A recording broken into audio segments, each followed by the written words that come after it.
Good morning. My name is Victoria and I'm a life coach, a neuro-linguistic practitioner. And today I want to talk a bit about validation and how we seek validation through our relationships. And I think there was something that really came to mind in the last while, particularly with clients who are going through breakups in their relationships. And I know that there are many reasons we can have a breakup and many things that can influence that breakup. But the particular aspect that I want to talk about today is the aspect of self-reflection, and specifically with regards to blaming yourself for the breakup because you don't feel worthy. And this is such a critical thing. I mean, I look at women, and I say women because it is predominantly evident in the psyche of women to reflect on their value in a relationship in terms of their looks, in terms of what they can do for a man.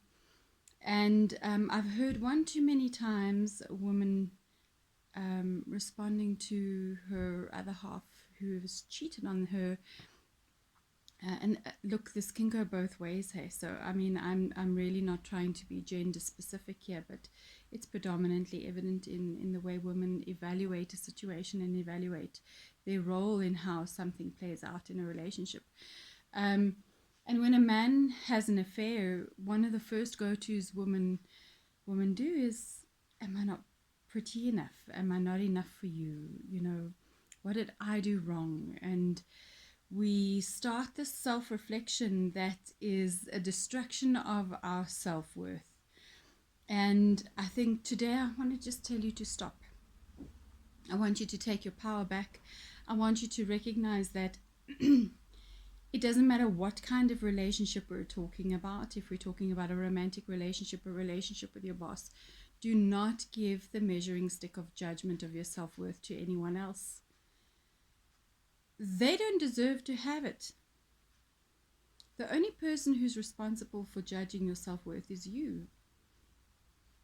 We tend to determine our value in other people's lives based on how they treat us, instead of determining our value as a human being based on our behavior, our attitudes, our intentions.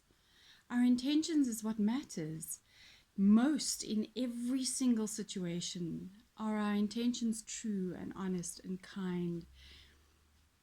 If you're in a relationship and your behavior is filled with the intention of love and goodness and kindness, that is where your true value lies. How many relationships are riddled with manipulation? How many relationships are riddled with dishonesty, and riddled with the need to please from whomever's side, simply because we want to ensure that the value that we're offering keeps that individual in our lives, or keeps us employed, or ensures that there's no contention between us and the other person. So to the women out there, and even the men, if you've been cheated on, if you've been lied to, if you've been dumped, if you've been duped, if you've been rejected, I want to say to you, cool, so what? I want to say to you, your value lies in far more than the opinion of other people. And I do not want you to be asking the question, am I enough? Why am I not good enough for you? Am I not good enough for you? Don't do that to yourself. It is not about your good enoughness. It is about their needs and wants that can sometimes not be very healthy. And then you go and measure your self-worth against their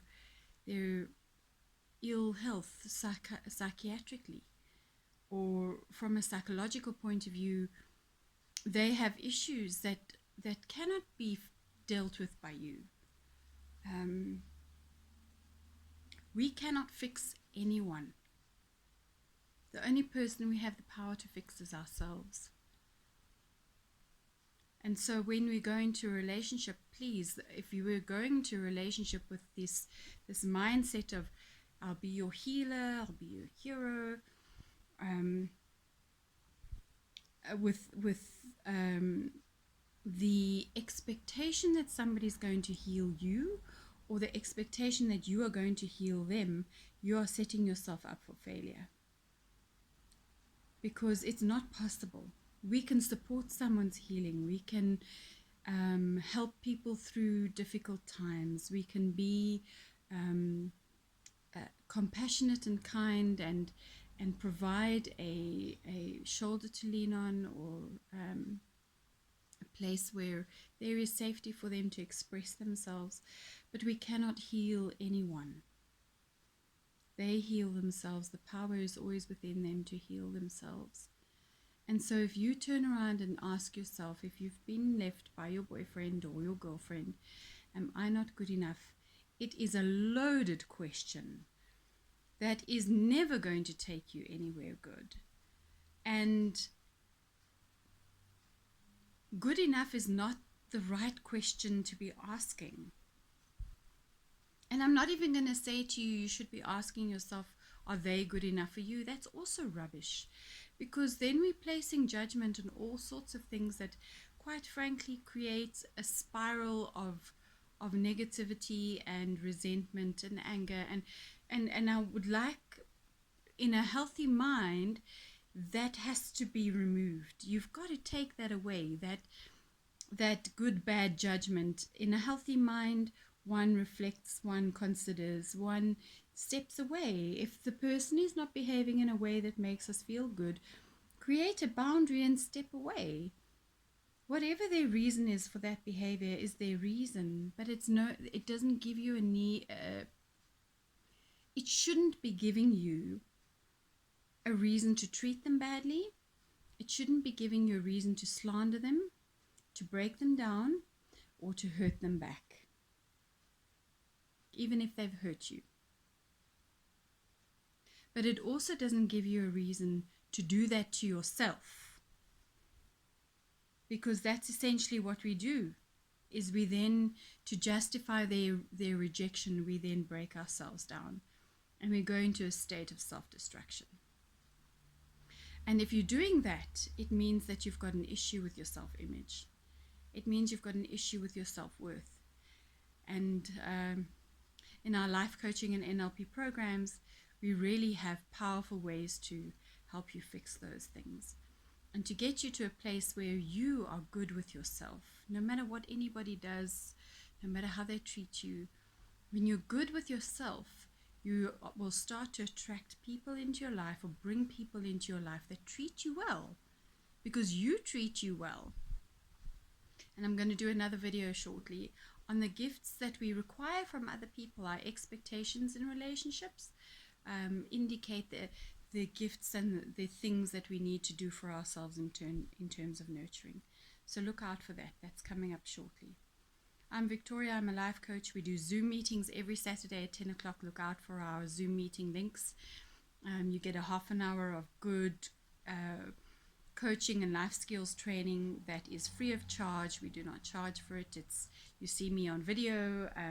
You will have the opportunity to ask questions, and we'd love to have you join us on a Saturday morning for Zoom.